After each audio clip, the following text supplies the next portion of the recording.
Entonces vamos a empezar con el tratamiento osteopático. Vamos a hacer 4 videos. Vamos a partir de nuevo con el TFP, el test de flexión de pie, y otra vez vamos a ver el test de flexión sentado. Solamente que nos vamos a poner la atención en distintas cosas. Se realiza igual, vamos a poner nuestras manos en la apes, y la que produzca un mayor momento balístico significa que aquí tenemos un problema. Porque vamos a fijarnos que hay una que se mueve y hay otra que no sigue el movimiento. Entonces, donde esté la retracción del movimiento está el problema. Esto debería ser simétrico. Si bien una mide más el ilíaco, otra mide más el sacro, que es el T sentado, debería haber una correlación. Cuando hay una flexión del sacro, tarde o temprano debería estar afectada la ilíaca. Vamos a ver el tratamiento osteopático. Podemos encontrar un tratamiento, un ilíaco anterior, un ilíaco posterior, un cierre ilíaco y una apertura ilíaca. Este punto no habla del ilíaco superior, aunque sí se define en la literatura, pero no todos. Vamos a ver las rotaciones ilíacas. En las rotaciones ilíacas vamos a ver la del plano frontal, que lo que se nos va a dar es la anteversión y la retroversión. Vamos a ver las rotaciones ilíacas, donde podemos encontrar la rotación del sacro posterior.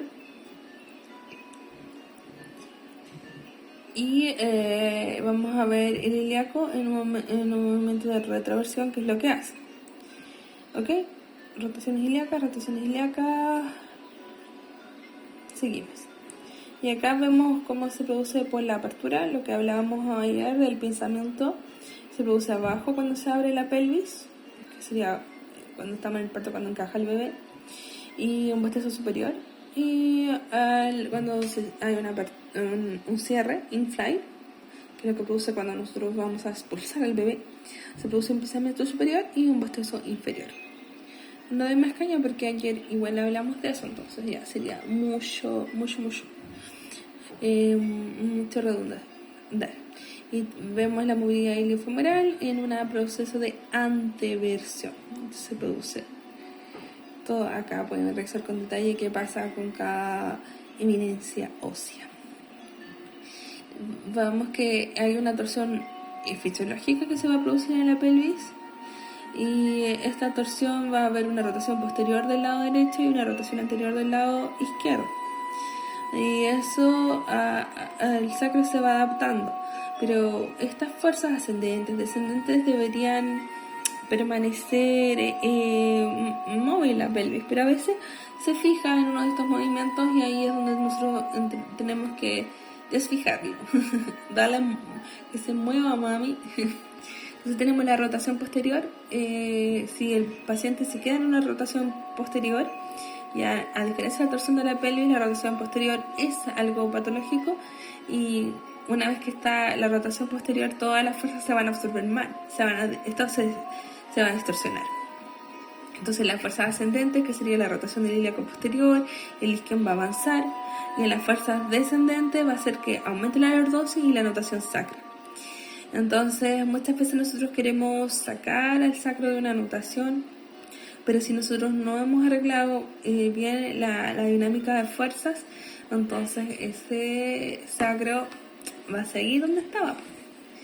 Y acá vemos la rotación del sacro anterior, y acá vemos la rotación del ilíaco hacia posterior, y que el isquion va a avanzar. Entonces tenemos que ver, por eso, cómo pisa el paciente.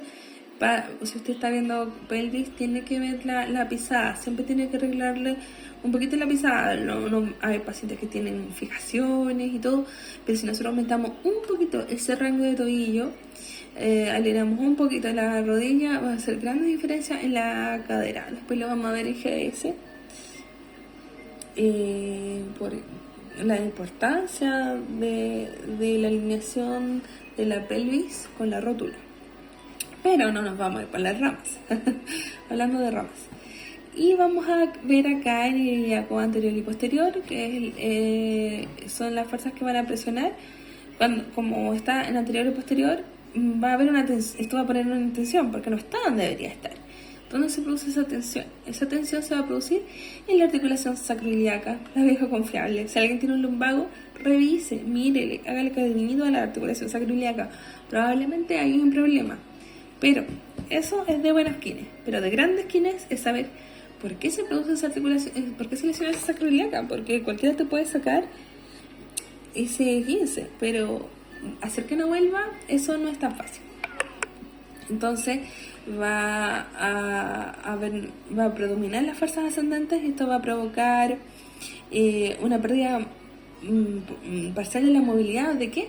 Del ilio sobre su hemisacro. Entonces la sacroiliaca se afecta el movimiento, y si se inmoviliza, todas las fuerzas, toda la absorción de fuerzas se afectan, y si esas fuerzas se afectan, entonces empiezan las compensaciones. Entonces es importante contar con las radiografías del paciente y hacer los test diagnósticos para nosotros descartar que haya una fijación, que haya una artrosis, y ver realmente hasta dónde podemos prometerle al paciente que va a haber un resultado y que no vuelva.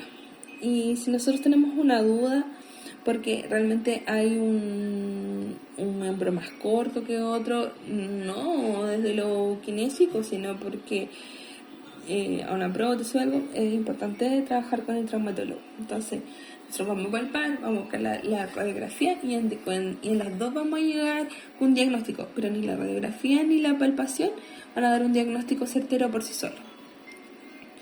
Vamos a tener una pausa.